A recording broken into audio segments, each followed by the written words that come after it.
They fined me $750 for parking the wrong way in my own driveway, 4 days after my wife's funeral.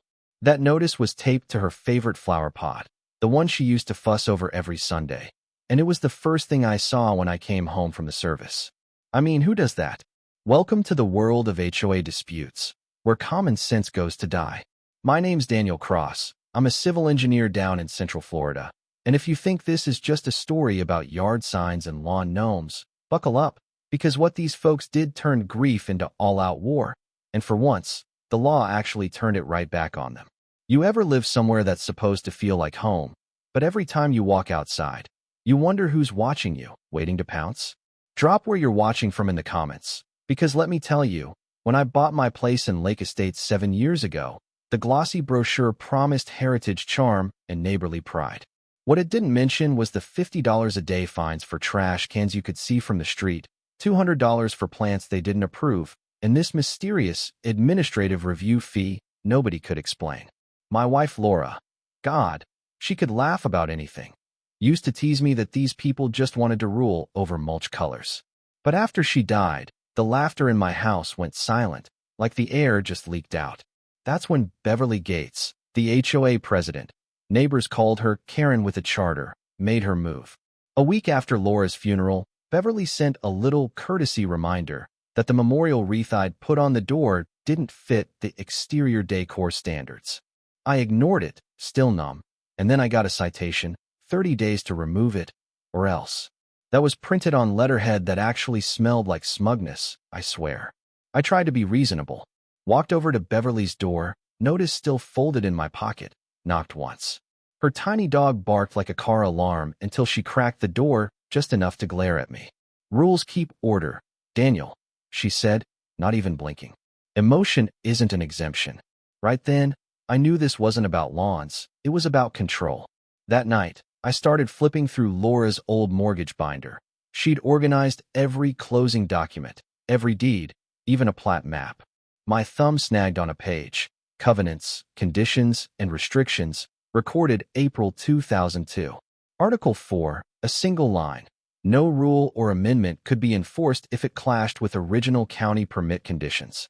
County records trump private HOA bylaws. And Florida's clear about that. The public record wins. Next morning, I drove to the county building services office, paid $26 and change for certified copies, and the clerk slid a manila envelope across the counter. Dust and ink, like walking into an old library. Inside, I found the original permit set. And wouldn't you know, it showed every driveway, including mine, was covered by a public access easement for stormwater maintenance. That meant the HOA's parking citation? Totally baseless. They couldn't regulate what the county already controlled. But see, engineers know patience. Concrete sets slow, but it sets forever.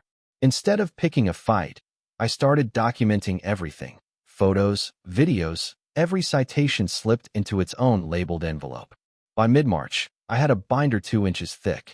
That's when my neighbor Carl, retired Navy, steady as a rock, caught me taking pictures of another notice nailed to my garage. "They're gunning for you, man," he said, sipping coffee from a battered thermos. "You gotta hit him where the bylaws end." I just smiled, told him I was working on it. Then came Friday. 2 uniformed officers, Beverly trailing behind with her phone out, filming.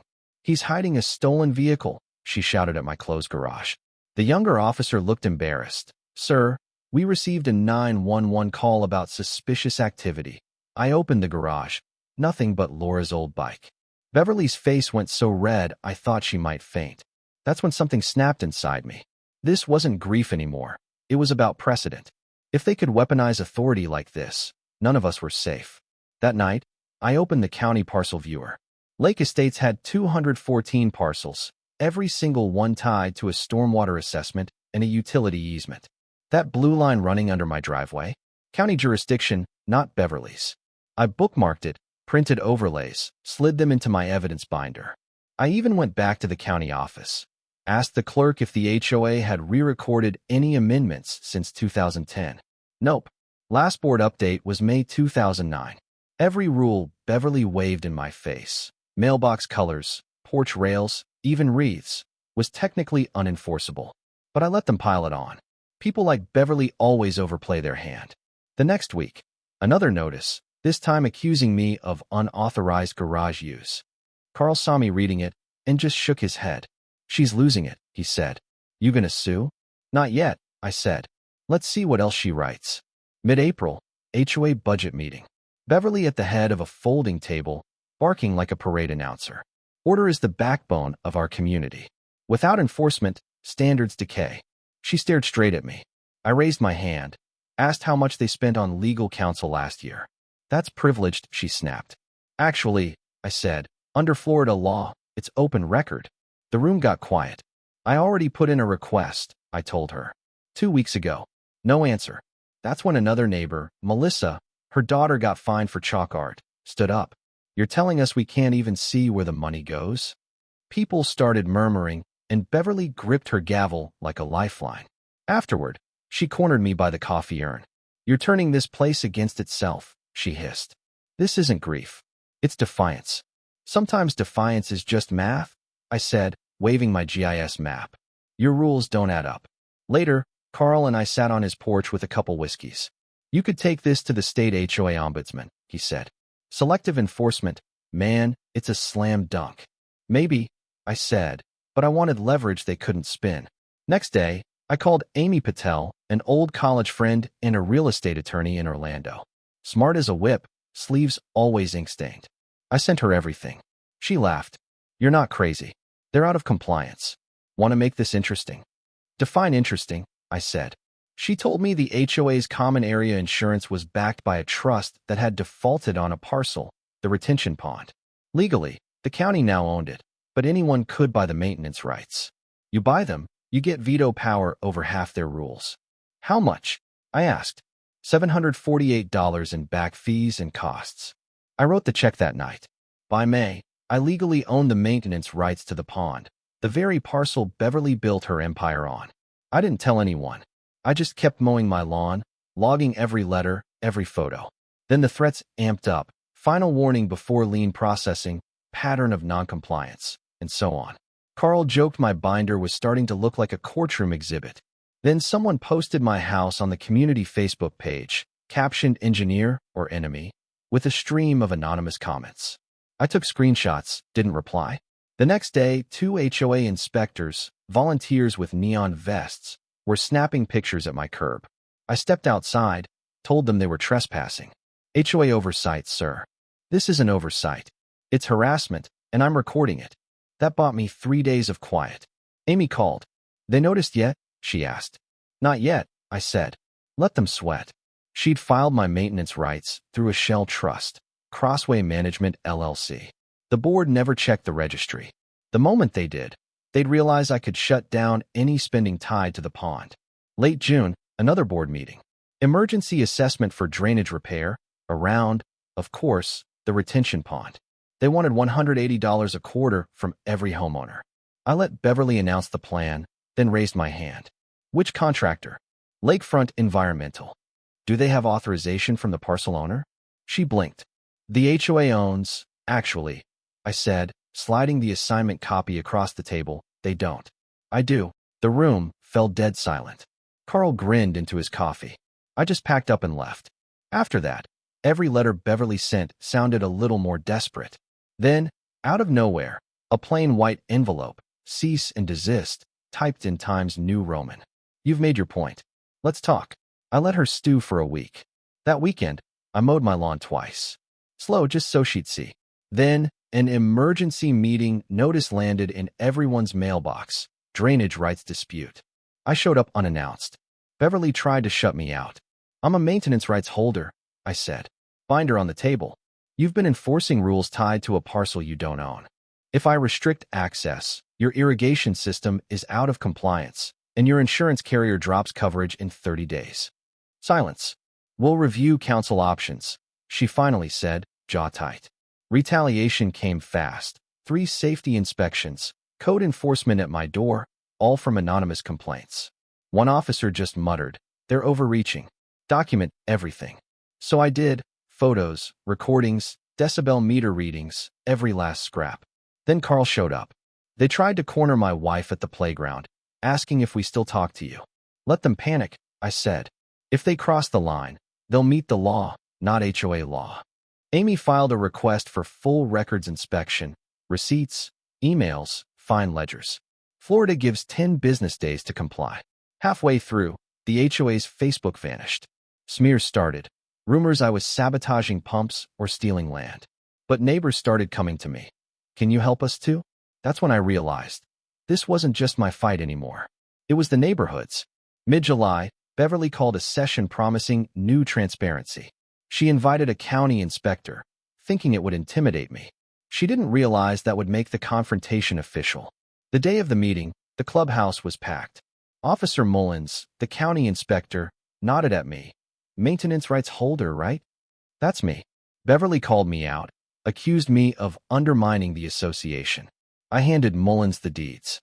Records check out, he said, loud enough for everyone. Crossway Management LLC is the rights holder. Beverly snapped. This is a stunt. No, I said. Loopholes don't carry notarized seals. Yours has been enforcement without authority. She threatened to cut off my amenities.